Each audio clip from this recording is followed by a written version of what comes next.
peut-être qu'un jour, ce petit arbre deviendra un vieil arbre. Mais alors, qu'est-ce qui va se passer pendant tout ce temps? Ce petit arbre, vous voyez, il commence déjà à être attaqué par une chenille qui lui a mangé une partie de sa feuille. Il est fort probable qu'il meure bien avant de devenir un vieil arbre. Il se trouve que quand un arbre pousse, un jeune arbre pousse, chacun de ses bourgeons va subir une transformation. On a l'impression, quand on voit un arbre, qu'on voit qu'un seul individu. Où tout l'arbre aurait exactement le même génome. Que ce soit exactement comme nous. Bon, ici, c'est du Hervé, ici, c'est du Hervé, ici, c'est du Hervé. Tout est du Hervé. Mais sur un arbre, c'est pas aussi simple. Dans chaque bourgeon, il y a une petite recombinaison du génome qui fait que, quand il va pousser, chaque petite branche va être légèrement différente de celle du départ. Et les petites branches qui vont se faire manger par les chenilles risquent de dépérir, alors que si ça se trouve, il y a une autre petite branche qui, elle, ne va pas être mangée par les chenilles, peut-être parce que un goût un petit peu plus amer, quelques tanins supplémentaires vont faire que la chenille va s'en détourner. Et donc, cette petite branche va pousser. Elle sera devenue résistante aux chenilles. L'année suivante, c'est peut-être des pucerons qui vont arriver, qui vont commencer à sucer ses feuilles et sucer sa précieuse sève. Et là, peut-être que certains bourgeons écloront. Et de ces bourgeons, les feuilles seront un petit peu plus épaisses. Ce qui fait que les pucerons n'arriveront pas à piquer la feuille pour se nourrir de la sève. Et notre arbre deviendra à son tour résistant aux pucerons. Et d'année en année, mon jeune arbre, poussant, va devenir résistant aux chenilles, aux pucerons, au mildiou, à la tavelure, à toute forme de parasites et de ravageurs. S'il vit, c'est qu'il est adapté et qu'il peut vivre dans son milieu, dans lequel il y a toutes ces maladies et tous ces problèmes. Si ce n'était pas le cas, probablement qu'il mourrait. Surtout quand il est jeune, terrassé par toutes les bestioles qui pourraient venir le manger. Voilà, et mon arbre, d'année en année, va pousser, va croître. Ce qui est étonnant, c'est que la forme des arbres, cette forme si compliquée, ne reflète pas que l'espèce. On reconnaît de loin un chêne d'un sureau, par exemple. La forme reflète également l'histoire de cet arbre, l'histoire de toutes les interactions qu'il a vécues avec son environnement. Ce qui est étonnant, c'est que lorsque ce jeune arbre commencera pour la première fois à fleurir, à se reproduire et à avoir ses graines, ses glands, dans ces graines, il y aura spécifiquement toutes les caractéristiques qui lui ont permis de vivre jusqu'au moment où la graine arrive. Dans la graine sera inscrit la résistance à la chenille, au puceron, mais peut-être aussi à une canicule, ou peut-être aussi à un hiver très rigoureux, peut-être aussi à un été très pluvieux, ou peut-être à un hiver très sec. Vous voyez ? Toute l'évolution de l'arbre va s'inscrire dans ses gènes et dans ses graines. Plus l'arbre sera vieux, plus il pourra transmettre à sa descendance les caractéristiques qui lui permettent de vivre fort et armé dans le monde dans lequel il va naître. Les arbres, eux, sont capables de transmettre à leur descendance, et même sur 2 générations, toutes les parades, toutes les solutions pour résister aux maladies et aux ravageurs qu'ils ont pu avoir. Vous comprenez que si je veux multiplier des arbres et que je prends les graines sur de très vieux arbres, leur descendance aura plus de chances d'être bien armée pour vivre dans le monde que si je prends les graines sur des jeunes arbres. Et aujourd'hui, lorsque les forestiers multiplient les arbres très rapidement pour qu'ils ne vivent que 50 ans, 60 ans, 70 ans avant de les abattre, on perd quelque chose de très précieux. C'est toute cette immunité qui s'acquiert avec le temps. Les vieux arbres sont précieux. Ils sont la mémoire immunitaire d'une population d'arbres. Mais ce n'est pas tout. Lorsqu'un arbre est atteint d'une maladie, il va, s'il le peut, lutter contre cette maladie. On a fait la mesure avec des plantes qui étaient attaquées par des pucerons. Lorsque la plante est attaquée par des pucerons, qu'est-ce qu'elle fait? Elle peut se laisser sucer, se laisser manger. Peut-être un petit peu au début, mais très rapidement, elle va commencer à préparer des substances pour rendre la vie dure aux pucerons.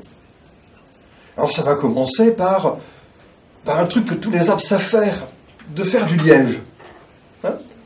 Le liège qu'elle va essayer de mettre à l'endroit où le puceron a piqué. Ça fera comme un petit bout d'écorce qui va lui boucher la trompe et lui empêchera de sucer l'arbre plus longtemps.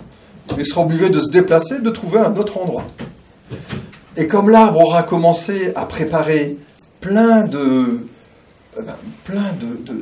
liège, ou des précurseurs, on appelle ça des polyphénols, qui vont préparer le liège, dès qu'un puceron voudra commencer à le piquer, paf, tout de suite, le bouchon va se mettre à cet emplacement-là, et les pucerons seront obligés de déménager, d'aller un petit peu plus loin. Ce qui est étonnant, c'est que si le puceron attaque une partie de l'arbre, la sève, elle, circule dans tout l'arbre.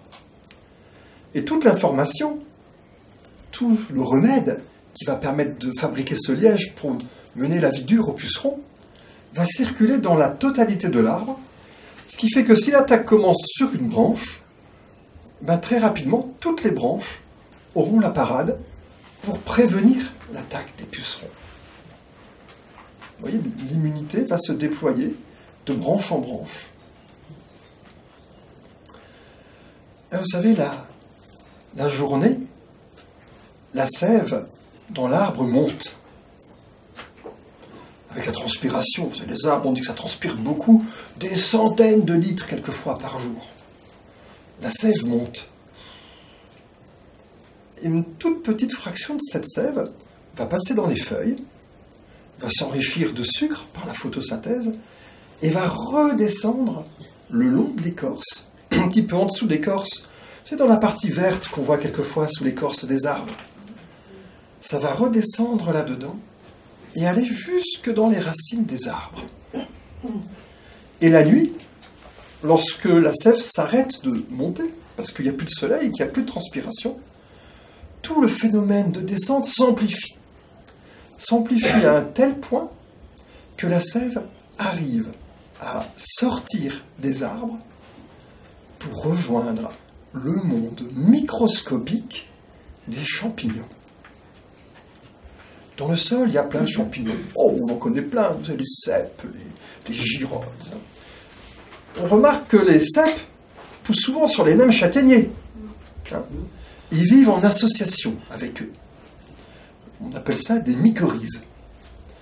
Et donc la sève du châtaignier rentre dans le mycélium du cèpe, et quand la saison est favorable, eh bien, la sève du châtaignier va se transformer en cèpe.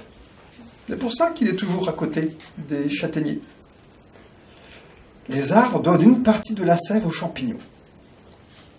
Mais vous savez que mon cèpe, il peut aussi être poussé sur d'autres types d'arbres, et notamment sur le chêne. Le même cèpe peut être connecté à la fois à un châtaignier et à un chêne. Il peut aussi être connecté à plein de petits châtaigniers qui poussent autour. Alors imaginez ce qui se passe lorsque la nuit, la sève redescend de l'arbre, arrive dans le champignon. La sève va contenir toutes ces substances qui permettent de prévenir les attaques des pucerons. Tous ces remèdes, ils vont se retrouver dans le champignon et vont aussi aller sur tous les petits châtaigniers qui sont en train de pousser autour du chêne, autour du châtaignier mère. Là. Voilà. Et chacun de ces petits châtaigniers va être comme protégé par le vieil arbre qui est à côté. C'est comme si nous, on pouvait transmettre à nos enfants l'immunité de notre rougeole ou de nos oreillons. C'est ce qui se passe un tout petit peu au début de la vie des enfants. Quand la mère, par son cordon ombilical, apporte à son enfant toute l'immunité pour que le bébé ne soit pas attaqué par les maladies. La mère lui offre, en même temps que la vie, elle lui offre son immunité. Eh bien, c'est un peu la même chose sur les arbres, à part que ça dure un petit peu plus longtemps dans le temps.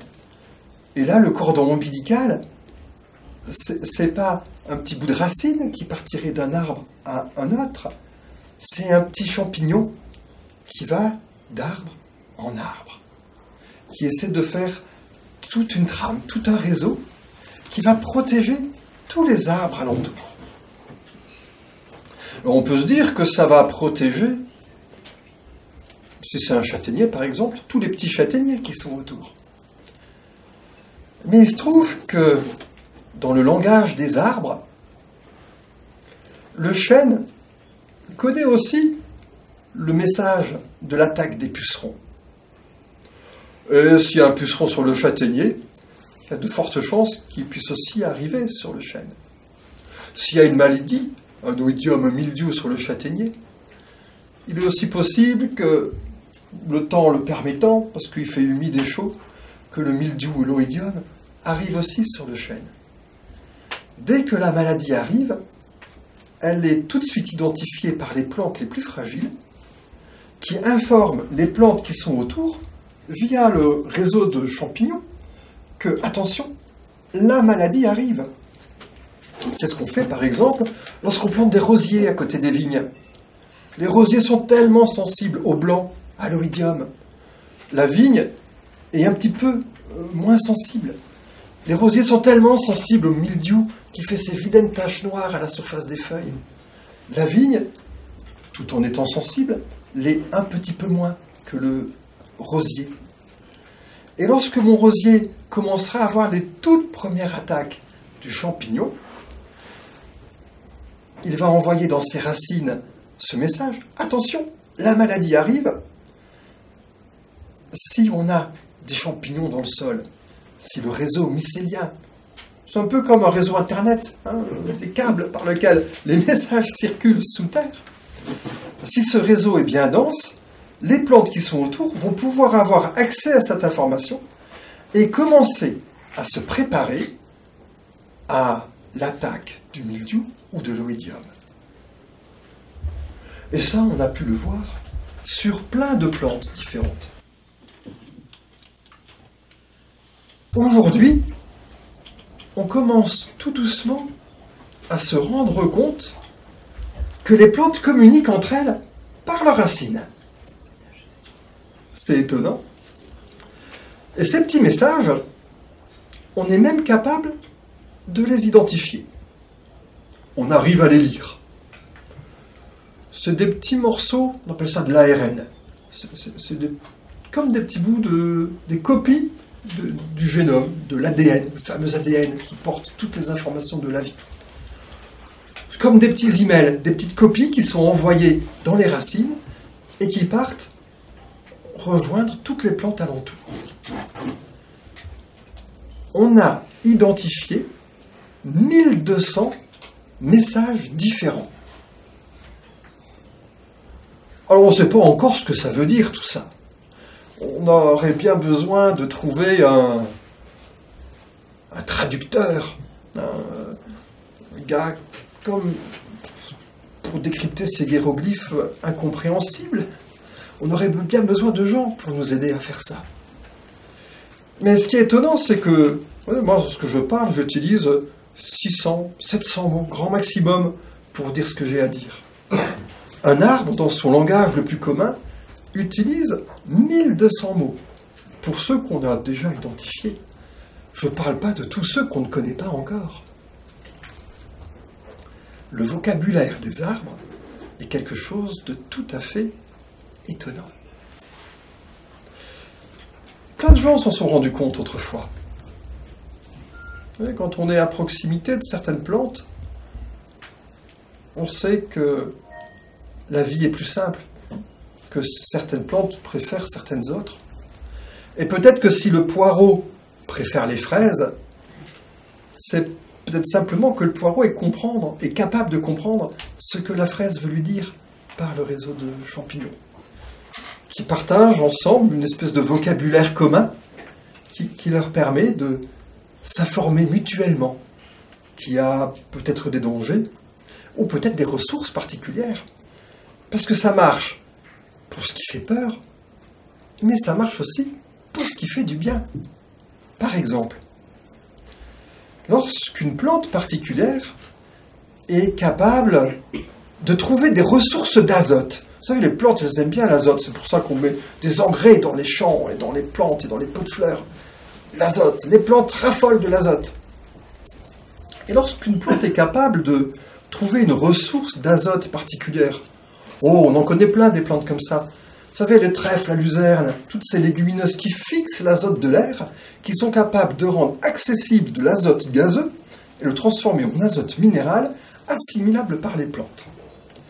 Et bien, lorsqu'une plante arrive à fixer cet azote, que cette ressource est massivement présente dans cette plante, grâce à cette capacité qu'elle a de mobiliser l'azote de l'air, et bien, elle est aussi capable de le mettre dans le réseau de mycélium, dans le réseau de champignons. Et cet azote va se transférer de plante en plante, de champignon en champignon. On a fait des mesures étranges. Dans un terrain, son terrain agricole, dans lequel il n'y aurait plus du tout de champignons. C'est malheureusement le cas dans beaucoup des terrains que l'on cultive aujourd'hui. Dans ces sols sans champignons, lorsqu'on plante un trèfle, qu'on le broie, une fois qu'il a fini de vivre, ou qu'on décide d'arrêter sa vie, il va restituer sur 1 hectare 30 kilos d'azote. C'est beaucoup, 30 kilos d'azote.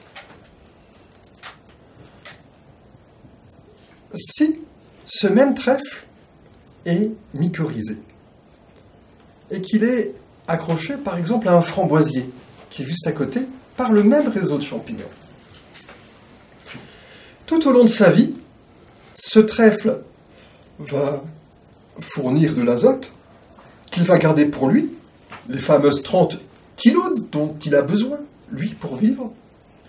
Mais comme il sait faire de l'azote, et puis que par le réseau de mycélium, le framboisier va fournir un petit peu de sa sève que le trèfle va pouvoir utiliser pour prospérer, il va fabriquer un petit peu plus d'azote qui va redonner aux champignons, qui pourra retourner dans le framboisier qui est juste à côté. Et là, lorsqu'on fait la mesure de la quantité d'azote qui est produite dans ce système, pourtant tout simple, trèfle blanc framboisier, c'est pas 30 kg d'azote, c'est 110 kg d'azote qui sont produites dans le système et partagées. L'azote du trèfle se retrouve dans le framboisier et la sève du framboisier se retrouve dans le trèfle. Il y a une chercheuse du CNRS, une fille que j'adore, Elisa Tachen, qui s'est amusée à mesurer comment les nutriments circulent de plante en plante via les champignons. Et elle a calculé que pour toutes les plantes qu'elle a testées, les plantes échangent entre 20 et 40% de leur sève avec les champignons. C'est énorme.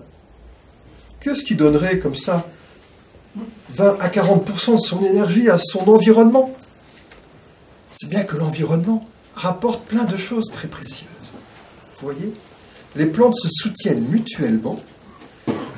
On a parlé des plantes qui ont cette capacité de faire de l'azote, mais d'autres, comme la consoude, auront la capacité d'extraire plus facilement la potasse qui est dans le sol. D'autres, comme les fumeterres, auront la capacité de sortir le fer et certains oligo-éléments très précieux pour les autres plantes. C'est le fumeterre, c'est un feuillage très beau, mais on n'aime pas l'avoir dans les jardins. On l'appelle souvent une mauvaise herbe, qui pousse particulièrement dans les jardins très riches. Il fume la terre. C'est son nom, fume-terre. C'est peut-être parce qu'il a cette capacité de remobiliser des ressources bloquées dans le sol pour les redistribuer aux plantes qui sont autour. Si j'ai un bon réseau de champignons dans mon sol, ça fonctionne bien. Si je ne l'ai pas, ça ne fonctionne pas. Donc voilà, ça nous donne des clés pour ce qu'est la fertilité d'un milieu, qui vient de la présence des champignons dans le sol, mais qui vient aussi de la diversité des plantes qui poussent dans un milieu. Et vous voyez, mon vieil arbre, parce qu'il est grand, massif, majestueux, qu'il a des feuilles, quelquefois plusieurs hectares de feuilles sur un même arbre, qu'il va pouvoir faire plein de photosynthèse, donc plein de sucre. Il va pouvoir alimenter tous les êtres qui sont autour de lui de cette précieuse sève qui va permettre justement, par les champignons, d'échanger tous ces nutriments si précieux pour tous les êtres de la forêt. Et même quelquefois ceux qui sont un petit peu plus loin.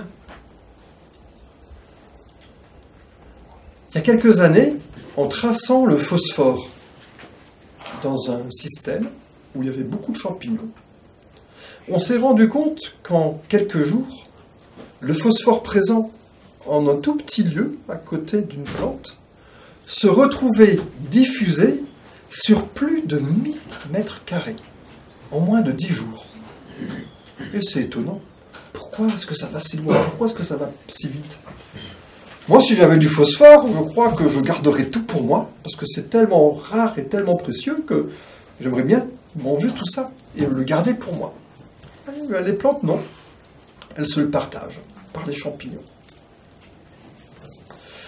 Ça m'a posé beaucoup de questions. Pourquoi est-ce qu'une plante se partagerait une ressource? Moi, en tant qu'animal, lorsque j'ai faim de quelque chose, si j'ai besoin d'un fruit, je vais à côté de mon pommier et je vais manger mon fruit. Si j'ai besoin d'un œuf, je vais jusqu'à mon poulailler, je me déplace et je vais manger mon œuf. Oui, mais quand je suis une plante, je ne peux pas me déplacer. Et si le phosphore dont j'ai besoin se trouve à 40 mètres de chez moi, si la potasse dont j'ai besoin se trouve à 20 mètres de l'autre côté, et si moi je suis sur un gisement de fer, qu'est-ce que je vais faire? Je vais garder tout le fer pour moi, et puis ne pas avoir accès à toutes les richesses qui sont réparties dans mon écosystème? Eh bien non. Si j'ai du fer, ou si j'ai de la sève c'est le soleil. C'est quelque chose qui est donné, qui est gratuit, que tout le monde peut avoir gratuitement, qui est donné. Je peux utiliser ce qui m'est donné, le redistribuer allègrement partout autour, et en échange, récupérer un petit peu de la sève des autres plantes, y compris de toutes les petites plantes qui poussent quelquefois à l'ombre des grands arbres et qui ne pourraient pas pousser correctement. Mais je peux aussi avoir accès à tous ces précieux nutriments qui sont loin de moi. Vous voyez, la stratégie de coopération dans la forêt est finalement la seule façon de vivre dans la forêt, en partageant des richesses qui sont à la portée de toutes les plantes, si elles décident de les partager un jour entre elles. Et mon vieil arbre, de par sa stature, il contribue énormément. Et chaque fois qu'il va distribuer sa sève au courant de la nuit à toutes les plantes qui sont autour, la nuit, toutes les autres plantes vont aussi remettre un petit peu de leur sève dans le système des champignons. Et le jour, lorsque le soleil va se lever, que la lumière va poindre à l'horizon, qu'elle va commencer à éclairer le feuillage de l'arbre, qui va se remettre à transpirer,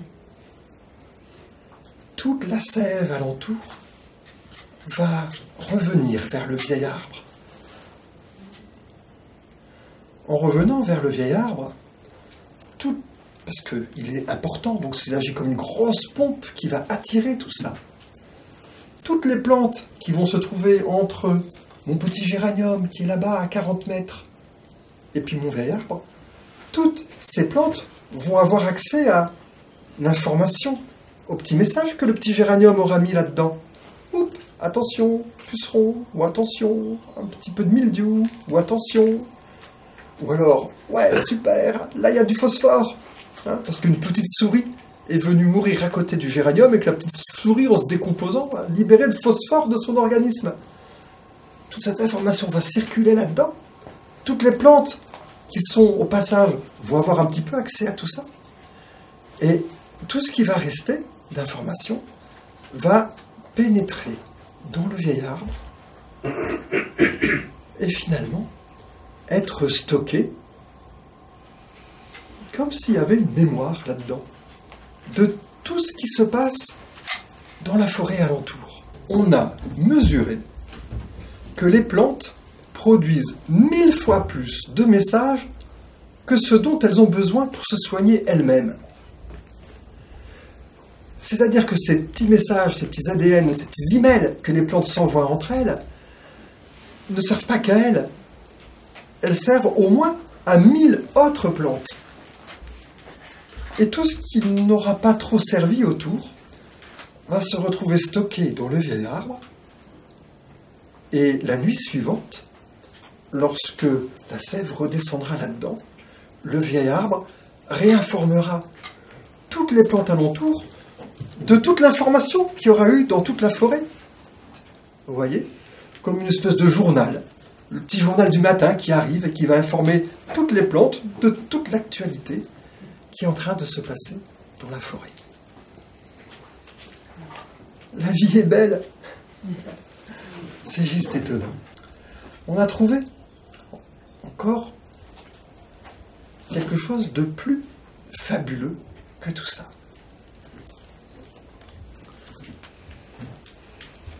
Mon arbre va être attaqué par, quelquefois quand même, par quelques pucerons. S'il y a des pucerons, très rapidement, quelques insectes auxiliaires vont venir manger les pucerons.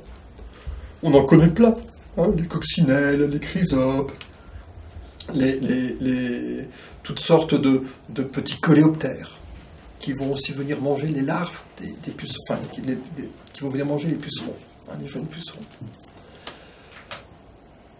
Un arbre, quand il vieillit, il a à la fois tous les ravageurs en petite quantité, mais il va aussi avoir tous les auxiliaires qui vont lui permettre de réguler, de faire en sorte que ces ravageurs ne progressent pas trop. On a calculé que tous les siècles, tous les 100 ans, la biodiversité dans la canopée d'un arbre, la biodiversité, on a mesuré que les insectes, hein, la biodiversité augmente de 30% chaque siècle. Pas tellement en... Enfin, comme l'arbre grandit, il y a de plus en plus de biomasse, de nombre d'insectes, mais il y a en même temps de plus en plus d'espèces. Ce qui fait que de siècle en siècle, un arbre qui atteindrait l'âge remarquable de 500 ans a 2,5 fois plus de biodiversité dans sa canopée qu'un jeune arbre comme celui-ci, qui au stade où il en est n'a malheureusement qu'une chenille qui lui mange ses feuilles. Vous voyez, si mon vieil arbre a toute cette biodiversité, tous ces insectes dans sa canopée, un jeune arbre qui va pousser à côté, il n'a pas besoin d'entretenir, lui, toutes ces bestioles. Et il est fort probable que le petit rouge-gorge qui vit dans le chêne juste à côté n'aura pas beaucoup de temps à trouver, ne perdra pas beaucoup de temps à trouver la petite chenille qui est sur mon petit chêne. Mais c'est valable aussi pour les insectes, c'est valable pour tous les animaux qui peuvent interférer dans ces chaînes alimentaires aussi merveilleuses. Et les vieux arbres sont aussi ce qu'on appelle un hotspot, un point chaud de biodiversité. Un endroit où il y a beaucoup plus de vie qu'ailleurs.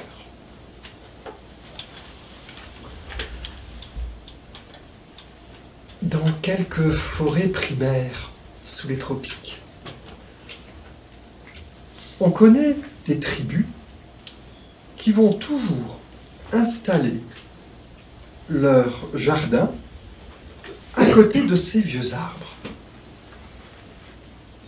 Parce que quand je commence à cultiver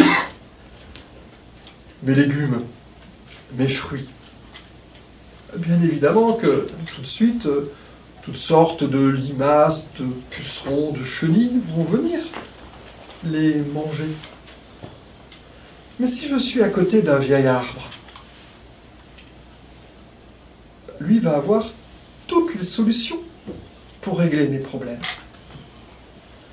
Et chez ces peuples premiers, que l'on dit souvent primitifs, ils ont observé, justement en cultivant à côté de ces vieux arbres, tout devient beaucoup plus facile. Vous voyez, souvent, je me dis que la vie est belle. Ça paraît une espèce de rigolade, quoi. Une méthode Coué. Elle est très dure, la vie, mais pourtant elle est belle. La vie est belle, mais je crois que dans notre esprit, nous sommes attirés par la beauté.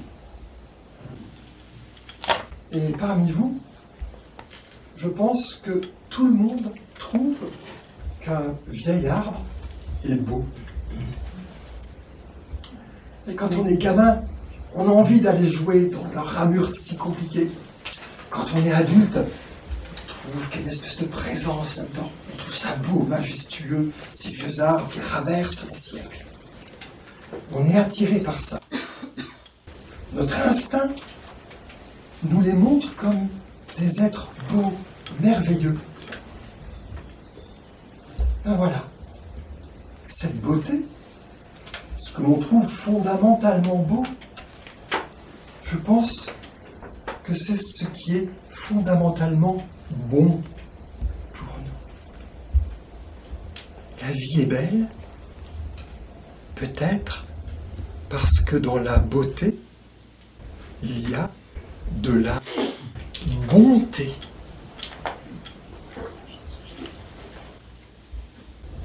Aujourd'hui, il nous faudrait des vieux arbres. Des vieux arbres qui soient à la fois des lieux de mémoire, des lieux de beauté, des lieux de bonté, des lieux merveilleux. Et nous, quand on a des vieux arbres dans les villes, on est en train d'expliquer qu'il faut les abattre parce qu'ils vont faire tomber quelques branches de bois mort qui peuvent assommer un passant. Hein, et puis, quand il y a un arbre qui commence à dépérir un petit peu, que c'est pas bon, hein, on va mettre un petit coup de tronçonneuse, alors que justement, quand il est en train de dépérir un petit peu, il va permettre au pilaire de venir commencer à faire un trou. Et dans ce trou, peut-être qu'une chauve-souris va commencer à s'y installer. Peut-être qu'un jour, les abeilles vont venir y faire leur ruche quand le trou sera un petit peu plus grand. Puis quand les abeilles seront passées, que la cavité sera très grande à l'intérieur de l'arbre, c'est le moment où arrive la chouette. Oui, la chouette, qui dans notre civilisation est le symbole de la sagesse. C'est peut-être pas si étonnant que ça. Ces vieux arbres, ils nous protègent. Ils nous protègent de notre ignorance. Ils nous protègent de nos incompréhensions, de notre folie même. Mais ils nous protègent.